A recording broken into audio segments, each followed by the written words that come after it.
Nowadays there are very good limiters on the audio market, and that fills my heart with joy. Why? Because I love limiters. This is why today I continue my quest to find the best limiter that the audio market has to offer. Hey guys, I'm Adrian from adrianmilea.com, and today I'm going to talk and test the smart limit from Sonible. But before we do that, if you want to improve your mixes and masters in less than 10 minutes, go ahead and download your cheat sheet here.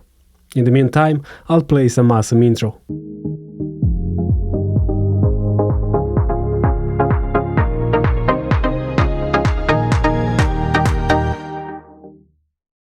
If you want to test Smart Limit from Sonible, just go to their page and hit the Try Now for a 30 days option. You'll be asked to enter your email, and shortly you'll receive more information on the steps you need to take in order to download the install. In my case, I'm gonna use macOS and I'll use only the AAX version, as I'm working in Pro Tools. If you want more information on Smart Limit, there is its manual. The content-aware limiter. That's a nice thing to have when mastering. So like I said, there's a lot of information on this limiter in the manual. So if you want, go check it out. In my case, an interesting part caught my attention, and that is the oversampling part, which states that the smart limit is using high-resolution oversampling throughout the whole limiting chain where necessary, even if there is no oversampling value. So smart limit takes care about oversampling for us. So that's cool.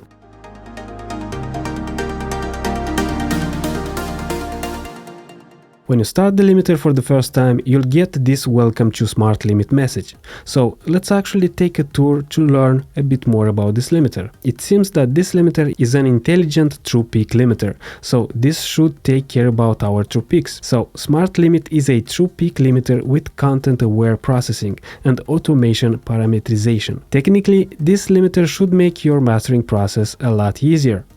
However, from my experience, a lot of limiters promise you that, but some of them make your mixes sound worse. And I guess we're about to find out in this video if it is the case with Smart Limit. Next, we have more information on how to use the automation of Smart Limit. First, you'll need to select one of these profiles, which better describe the genre of your project. Next, you'll have to start the playback of your project and click on this green button, so that the Smart Limit could analyze your material in order to apply different sound shaping tools like style, saturation, balance and bass control. Then we have this graph where we can see how the limiter is affecting our material. This top line stands for the true peak limit or the threshold, which means that no sample should go above this limit. Then we have another line at the bottom, which you can use for controlling the audio input or the gain of the limiter. Also here you can set the attack time and release, and also there is the auto release option. And then we have some more information on these 4 shaping sound tools. With style you can change how aggressively the limiter hits your audio material. With the saturation tool you can boost the perceived loudness, and this could come handy, especially in the case of EDM projects. With balance, you can spectrally balance your track, and with the bass control, you can customize the low end of your material. So in addition of a limiter, you got 4 more tools to shape the sound of your projects. Add to that more tools that you can use in order to analyze the loudness of your project, because you can see that Smart Limit offers you tools like Loudness and Dynamic Grid, which visualizes the interconnection between loudness and dynamics, the Integrated Loudness and Loudness Range, the Loudness and Dynamic Meters, which show short-term values, and also Loudness and Dynamic Histograms and Crosshair, which show the current loudness and dynamic values. Now, if you ask me, these are some great tools to have, but you should use them only as guidance. The tools that always have priority when mastering are your ears, meaning you should make your mastering decisions first based on what you hear and then on what you see. Next, we have more loudness-related tools that you can use as a reference when mastering. For example, there's the delivery target option that you can use as a guide, where you can choose different loudness targets like the one for the Spotify platform. Also, it seems that Smart Limit can also offer you some suggestions during your mastering process, simply by clicking the quality check button. So from this presentation, it seems to me that Smart Limit addresses a lot of needs. So let's try Smart Limit.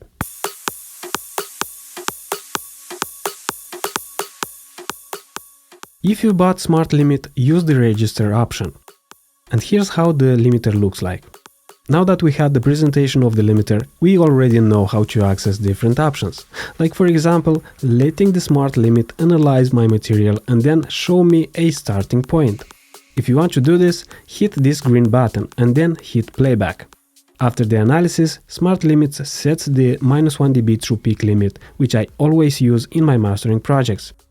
Then we have some values at the bottom of the limiter, which again I strongly recommend you to use as a starting point and not the final say. You still need to have control over how the final master will sound, so play around with different settings. On the other hand, I also recommend you to start from scratch, because this way you hear how a certain option of the limiter is actually affecting your mix. And this is not only the case with this particular limiter. If you actually want to get better at mastering, you need to be in control of your tools and not let them control you. Now it's time to actually test the smart limit and see and hear how it works. Here I have a song produced and mixed by my brother Vlad, and I'm going to test how smart limiter affects it. As a reference, I'm going to use my favorite limiter, the TC Electronics Brickwall limiter, the PowerCore version. I will also compare it with Pro L2 from FabFilter, which I also use when I'm on the go. From the beginning, I must say that I tried the smart limit automation, but I didn't like how it affected this particular mix. This is why I set the 4 sound shaping tools to 0 and let only the recommended attack and release. I also worked with the gain in order to avoid being distracted by the difference in loudness when I'll be comparing the limiters. So let's do some tests.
Okay, so from the very beginning I can say that I cannot hear a difference between the Brickwall limiter and smart limit. And that could be because the smart limit is not actually processing anything. But it is worth mentioning that from my tests, there are limiters that are affecting the audio material even before they start limiting. However, this is not the case with smart limit. So far so good. Let's continue with another part of the song.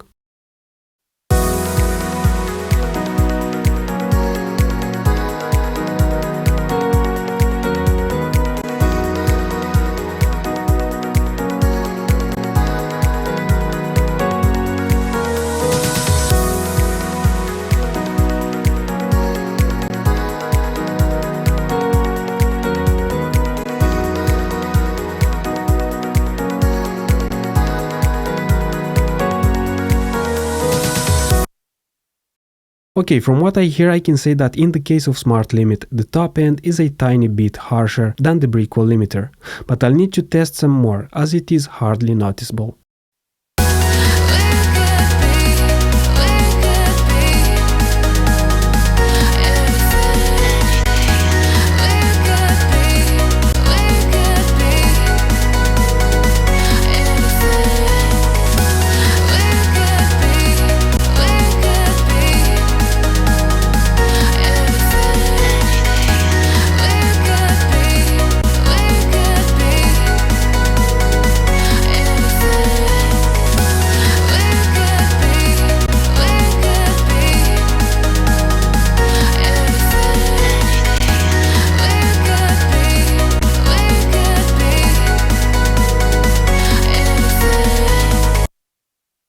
Again, I feel that the top end is just a tiny bit harsher than the Brickwall limiter version. Still, the space and the balance of the mix are kept, and most importantly, it's 3D space. Let's move to the next section.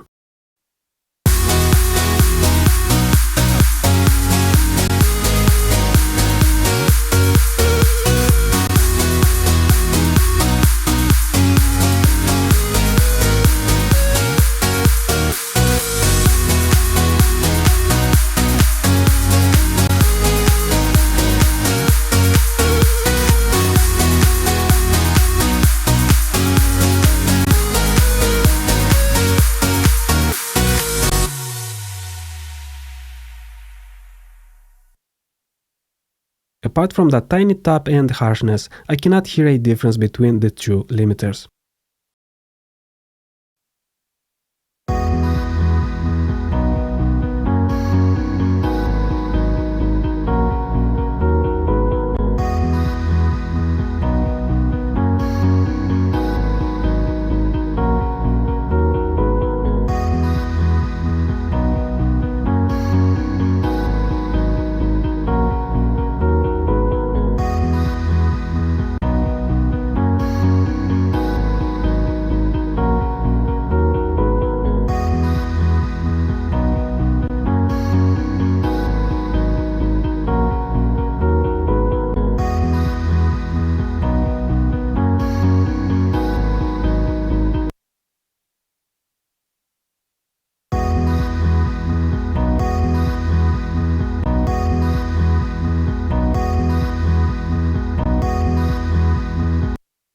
After listening to this part, I feel that the mix is a bit more relaxed in the case of the Brickwall limiter. It's like it has a bit more space. Still, Smart Limit sounds very good. Now, from testing different limiters, I found out that some of them affect your audio material in unwanted ways, especially when they go from quieter to louder parts, where they add more loudness to the louder part and even start distorting. Let's see if it is the case with Smart Limit. I'm going to see the loudness value of the Brickwall limiter and then compare it with a Smart Limit. So we have about minus 11.2 LUFS. Let's see how Smart Limit behaves.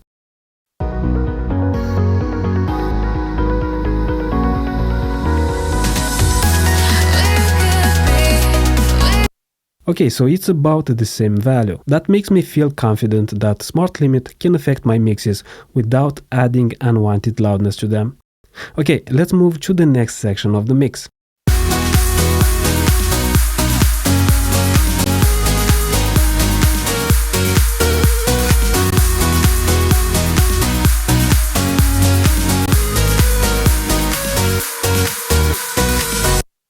Well, I can say that the punch and the balance is kept, and there's no distortion going on at this point. Now let's see how Smart Limit compares to Pro L2 from FabFilter.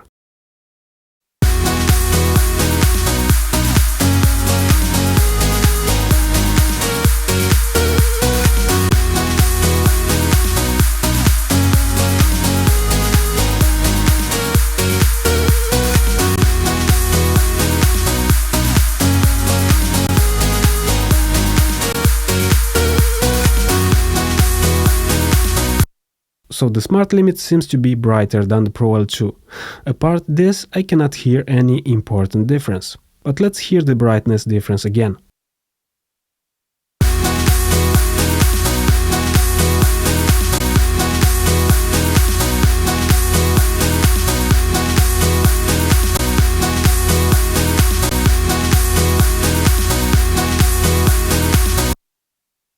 So in this part, I can hear the difference between the Brickwall limiter and the other two limiters. In the case of the Brickwall limiter, the top end sounds more natural, while in the case of Smart Limit and Pro L2, the top end is just a bit brighter and a bit harsher. But luckily, this is not a great difference. Let's take one more listen.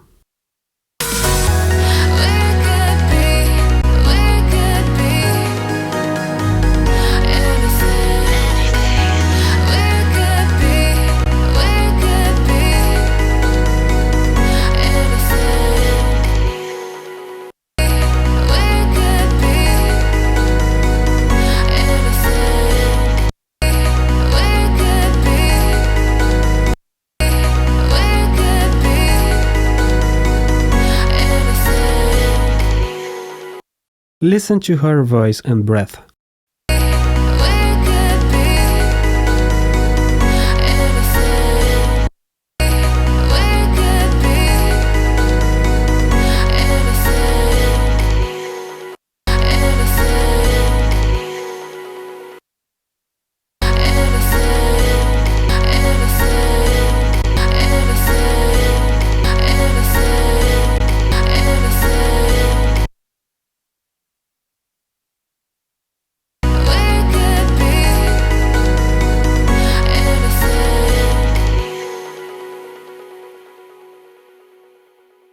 So it seems to me that the Brickwall limiter sounds more natural, while the Smart Limit sounds brighter, and this is not necessarily a bad thing. Some people might like the Smart Limit version.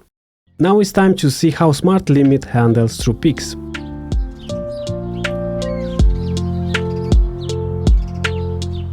Here I have another song produced and mixed by my brother Vlad. I chose it for this particular test because it is louder, and I know lots of you guys, especially those who produce and master EDM, like compressing the live out of your mixes. Well, I'm not here to judge because sometimes I also do it. Okay, first let's see how the Brickwall limiter, the PowerCore version, handles true peaks.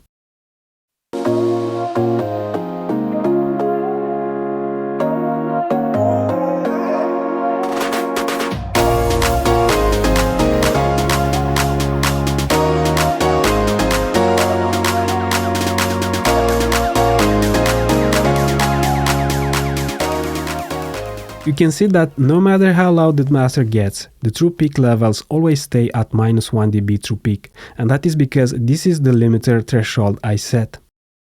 And now let's see how the Smart Limit behaves.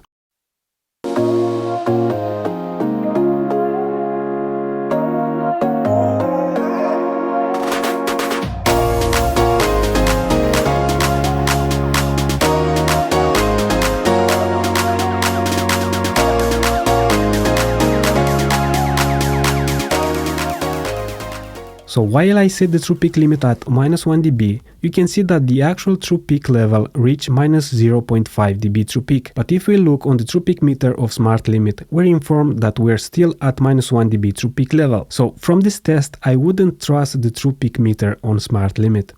By the way, what you've just seen, I could say that after lots of tests, this is typical for the majority of limiters out there. That is, even if you set a certain true peak level to a certain value, in the case of louder masters, some true peaks still bypass the threshold, exactly as it is the case with Smart Limit. And to show you this again, let's take the example of Pro L2 from FabFilter.